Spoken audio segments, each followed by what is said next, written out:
Hi friends, இன்றைக்கி நம்ம ஒரு எக்ஸலண்ட்டான ஹேர் டை தான் ரெடி பண்ணியிருக்கோம். இந்த ஹேர் டைக்கு நம்ம யூஸ் பண்ணியிருக்க பொருள் வந்து ஒன்றே ஒன்று தான். அந்த ஒரு பொருளை வச்சு தான் இந்த ஹேர் டையை நம்ம ரெடி பண்ணியிருக்கோம். ஹேர் டை பாருங்கள் எப்படி இருக்குது அப்படின்ட்டு. நீங்கள் இந்த ஹேர் டையை யூஸ் பண்ணுறதுக்கு கண்டிப்பாக கண்ணாடி பாட்டிலில் ஊற்றி வச்சு தான் இந்த ஹேர் டையை யூஸ் பண்ணணும். அப்போ தான் நமக்கு நல்ல ரிசல்ட் கிடைக்கும். நான் இந்த வீடியோவில் சொல்லியிருப்பேன் எப்படிலாம் இதை வந்து பயன்படுத்தணும், இதை எப்படி நம்ம ரெகுலர் பேஸில் யூஸ் பண்ணிட்டு வர்றது அப்படின்றது எல்லாமே வீடியோவில் சொல்லியிருக்கேன். வீடியோ வந்து ஸ்கிப் பண்ணாமல் பாருங்கள். இப்போ நாம் இந்த ஒரு பொருளை வச்சு எப்படி இந்த ஹேர் டை ப்ரிப்பேர் பண்ண போகிறோம் அப்படின்றத வீடியோக்குள்ளே போய் டீட்டெயிலாக பார்த்துட்டு வந்துடலாம். நம்ம ஹேர் டை ரெடி பண்ண போகிறோம். அதுக்கு என்ன எடுத்துருக்கோம் அப்படின்னா கடுகு தாங்க எடுத்துருக்கோம். இந்த கடுகை மட்டுமே வச்சு ஹேர் டை நம்ம செம்மையாக ரெடி பண்ண போகிறோம். நம்ம முடியல அந்த அளவுக்கு சூப்பராக பிடிக்கும். ஒரு 3 ஸ்பூன் அளவுக்கு கடுகு எடுத்துக்கோங்க. நான் குட்டி குட்டியாக இருக்கிற கடுகாக எடுத்துருக்கேன். ரொம்ப பொடி கடுகு இது. பாருங்கள் எப்படி இருக்குன்ட்டு ரொம்ப பொடியாக இருக்குது. இப்போ இதை தான் நம்ம பயன்படுத்த போகிறோம் ஹேர் டைக்கு. ஒரு இன்ஸ்டன்ட் ஹேர் டை தான் நம்ம ரெடி பண்ண போகிறோம். ஆனால் இது வந்து இன்ஸ்டன்ட் ஹேர் டைன்னு சொல்கிறத விட உங்கள் முடியை உண்மையாகவே நல்ல கருகருன்னு மாற்றி தரத்துக்கு ஒரு சூப்பரான எஃபெக்டிவான ஹேர் டைன்னு சொல்லலாம். இப்போ இது கூட வந்து நான் ஆப்ஷனல் தான், உங்களுக்கு விருப்பப்பட்டால் மட்டும் இதை வந்து ஆட் பண்ணிக்கோங்க. அப்படி இல்லைன்னா ஸ்கிப் பண்ணிக்கோங்க. ஒரு 10 கிராம்பு மட்டும் ஆட் பண்ணிக்கிறேன். உங்களுக்கு தேவைன்னா மட்டும் ஆட் பண்ணிக்கோங்க. அப்படிலாம் விட்டுருங்க, தாராளமாக விட்டுடலாம். 10 கிராம்பு மட்டும் ஆட் பண்ணியிருக்கேன். இப்போ நம்ம இந்த ஹேர் டை எப்படி ப்ரிப்பேர் பண்ண போகிறோம் அப்படின்றத நம்ம பார்த்துட்டு வந்துடலாம். ரெடி நல்லா கலந்தாச்சு.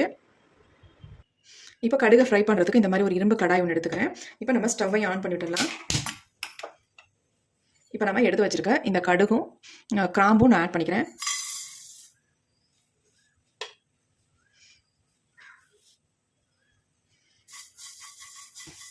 இந்த மாதிரி கலந்து விட்டுக்கலாம். இது பொரிய ஆரம்பிச்சிடும். நம்ம கிராம்பு அதாவது கடுகு மட்டும் அதிகமாக நம்ம ஆட் பண்ணியிருக்கோம். பொரியும் பொழுது எல்லாமே வெளியில் வந்துடும், அப்படி தெரிச்சிடும்.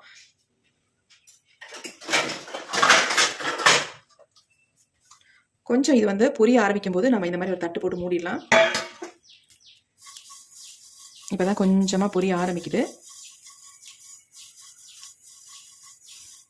கலர் நல்லா சேஞ்ச் ஆகி வருது பாருங்கள். தேவைப்பட்டால் மட்டும் நீங்கள் கிராம்பு ஆட் பண்ணிக்கலாம். இப்போ பொரிய ஆரம்பிச்சிட்டு நம்ம ஒரு தட்டு போட்டு இதை மூடிடலாம். இந்த மாதிரி ஒரு தட்டு போட்டு மூடி போட்டு விட்ருங்க.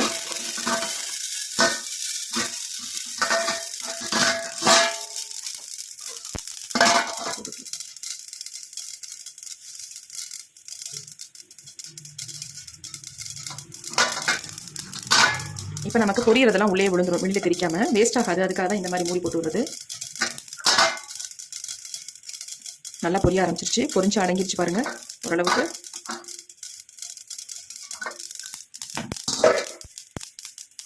கிராம்பம் கூட பட்டு பட்டுன்னு தெரிக்குங்க, அதனால் தெரியுது. மூடி விட்டுடலாம்.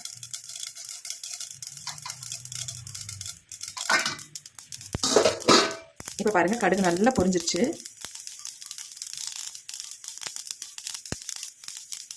இந்த அளவுக்கு பொரிஞ்சா பத்தாது, நமக்கு நல்லா பிளாக்காக சேஞ்ச் ஆகணும். அது வரைக்கும் நம்ம இதை ஃப்ரை பண்ணிக்கலாம். இப்போ ஃப்ளேமை ஏற்றி வச்சு விட்ருங்க.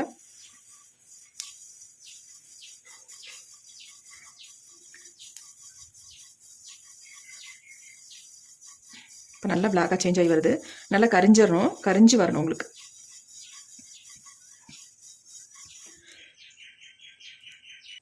இந்த கடுகை மட்டும் ஒரு தடவை மட்டும் பயன்படுத்தி பாருங்கள், நீங்களே அசந்து போயிருவீங்க. அந்த அளவுக்கு உங்களுக்கு ரிசல்ட் கொடுக்கும். கிராம்பெல்லாம் பாருங்கள் நல்லாவே ஃப்ரை ஆயிடுச்சு, நல்லா சேஞ்ச் ஆயிடுச்சு பாருங்கள். நேரம் ஒரு வெள்ளை கலரில் மாறிடுச்சு. இப்போ நம்ம ஸ்டவ் சுவிட்ச் ஆஃப் பண்ணியாச்சு. எல்லாமே நல்லா பொரிஞ்சு கரிஞ்சு வந்துருச்சு. இதை அப்படியே விட்டுடலாம், கொஞ்சம் ஆறட்டும். கொஞ்சம் ஆறினதுக்கப்புறம் ஒரு தட்டில் எடுத்து கொட்டி வச்சிடலாம். ஓரளவுக்கு வந்து புகை அடங்கிருச்சு. நம்ம இதை ஒரு தட்டில் கொட்டிடலாம் எல்லாத்தையுமே.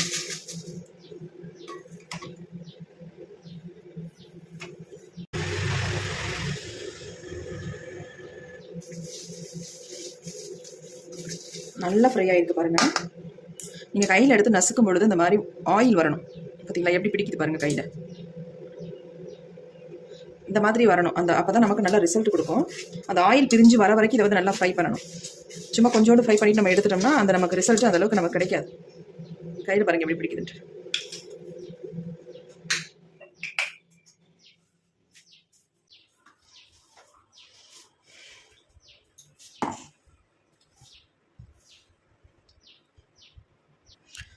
இப்போ இதெல்லாம் நல்லா ஆறிடுச்சு. நம்ம மிக்ஸி ஜாரில் எல்லாத்தையும் ஆட் பண்ணி நல்லா நைஸ் பவுடராக நம்ம அரைச்சி எடுத்துக்கலாம். நல்லா நைஸாக அரைக்கணும், அரைஞ்சிரும் உங்களுக்கு. ஏன்னா கையில் தொட்டாலே அந்தளவுக்கு நல்லா பொடியாகுது. அப்படி இருக்கும்போது மிக்சியில் போட்டு அரைக்கும்போது நல்லா நைஸாக நமக்கு அரைஞ்சிரும்.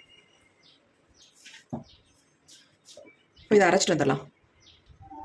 இப்போ நம்ம அரைச்சி எடுத்துகிட்டு வந்தாச்சு. பாருங்கள் எப்படி நல்லா ஃபைன் பவுடர் அரைஞ்சி வந்துருக்கு பாருங்கள். நல்லா நைஸாக அரைஞ்சி வந்துருக்கு. இதை சலிக்க வேண்டாம், அப்படி நம்ம யூஸ் பண்ணிக்கலாம்.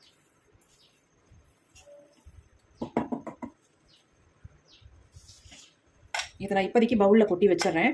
ஆனால் ஒரு பாட்டிலில் தான் ஸ்டோர் பண்ணி வைக்க போகிறேன். ஏன்னா எப்பப்பெல்லாம் தேவையோ அப்போ எடுத்து பயன்படுத்திக்கலாம்ல, அதுக்காக நான் ஒரு பாட்டிலில் போட்டு நல்லா ஸ்டோர் பண்ணி வச்சுக்குவேன்.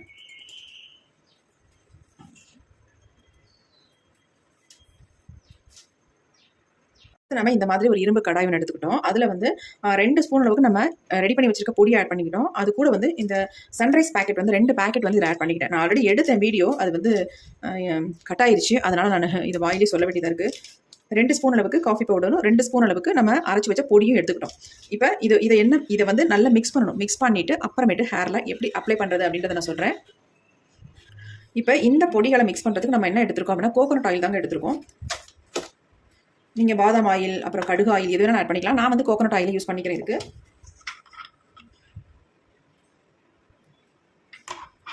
கொஞ்சம் கொஞ்சமாக ஊற்றி மிக்ஸ் பண்ணிக்கோங்க.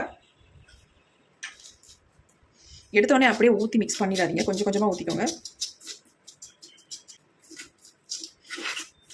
ஆயில் போட்டோடனே அப்படியே நல்லா மெல்ட் ஆயிரும். அந்த காஃபி பவுடர்லாம் நல்லா மெல்ட் ஆகி உங்களுக்கு வந்துடும். பாருங்கள் எப்படி இருக்குது அப்படின்ட்டு. நல்லா மெல்ட் ஆயிடுச்சு. எப்படி வந்துச்சு பாருங்கள், நல்லா உருண்டு. ஃபஸ்ட்டு நல்லா இந்த மாதிரி மிக்ஸ் பண்ணிக்கணும். கொஞ்சம் ஆயில் ஊற்றி இந்த மாதிரி நல்லா மிக்ஸ் பண்ணிக்கோங்க. பாருங்கள் எப்படி கலர் சேஞ்ச் ஆகி நல்லா ஒரு திக்கான கன்சிஸ்டன்சியில் இருக்குது. நல்லா கம் மாதிரி இருக்குது பாருங்கள். இப்போ இன்னும் கொஞ்சம் நம்ம ஆயில் சேர்க்க போகிறோம்.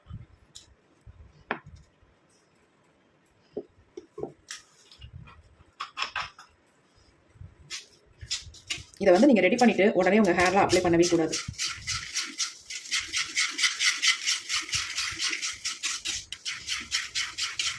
கண்டிப்பாக இந்த மாதிரி நீங்கள் யூஸ் பண்ணவே முடியாதுங்க.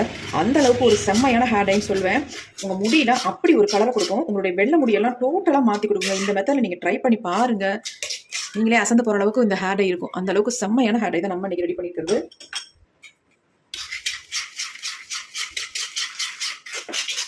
எப்படி இருக்குது பாருங்கள் கன்சிஸ்டன்சிலாம். இது அப்படியே நீங்கள் ஒரு நாள் ஃபுல்லாக வெயிலில் வைக்கணும்.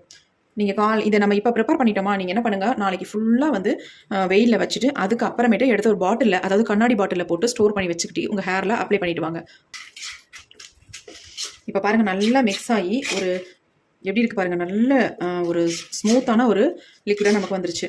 இதை அப்படியே நம்ம ஒரு பாட்டிலில் தான் ஸ்டோர் பண்ணி வைக்கணும். நீங்கள் எக்காரணத்தை கொண்டு பிளாஸ்டிக் டப்பாலாம் ஊற்றி வைக்காதீங்க. இதை கண்ணாடி பாட்டிலில் வச்சா தான் உங்களுக்கு எஃபெக்டிவாக இருக்கும். அது மட்டும் இல்லை, இதை வந்து நீங்கள் ஒரு நாள் ஃபுல்லாக வெயிலில் வைங்க.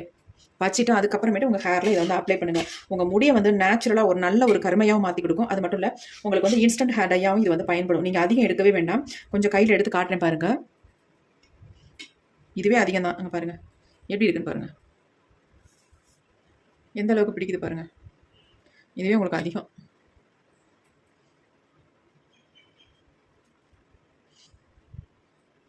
நல்லா உங்கள் முடியில் வந்து பிடிக்கும். அந்தளவுக்கு ஒரு எஃபெக்டிவான ஹேர் டை தான் நம்ம ரெடி பண்ணியிருக்கோம்.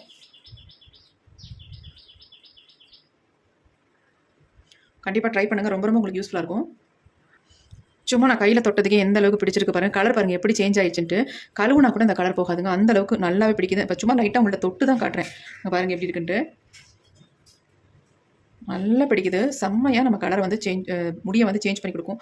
அவ்வளோ ஒரு சூப்பரான ஹேர் டை தான் நம்ம ரெடி பண்ணியிருக்கிறது. பாருங்கள் எப்படி இருக்குன்ட்டு. சூப்பராக இருக்குது. கண்டிப்பாக ட்ரை பண்ணி பாருங்கள். இந்த வீடியோ உங்களுக்கு ரொம்ப ரொம்ப யூஸ்ஃபுல்லாக இருக்கும். இந்த ஹேர் டையை நீங்கள் எப்படி அப்ளை பண்ணணும் அப்படின்னா, ஒரு நாள் ஃபுல்லாக வெயிலில் வச்சுருங்க. வெயிலில் வச்சதுக்கு அப்புறமேட்டு எடுத்து நல்லா ஒரு கண்ணாடி பாட்டிலில் ஊற்றி வச்சுட்டு எப்பப்பெல்லாம் உங்களுக்கு தேவையோ அப்போ எடுத்து உங்களுக்கு டச்சப் பண்ணுற மாதிரி இருந்தால் டெய்லி பேஸில் நீங்கள் யூஸ் பண்ணிக்கோங்க. ஒயிட் ஹேரில் அங்கங்கே எடுத்து லைட்டாக டச்சப் பண்ணி விட்டிங்கன்னா போதும். நல்லா உங்கள் முடி வந்து கருகருன்னு மாற்றி கொடுக்கும். உங்களுக்கு வெள்ளை முடி இருக்கிறதே தெரியாது. அந்த அளவுக்கு சூப்பராக இருக்கும்.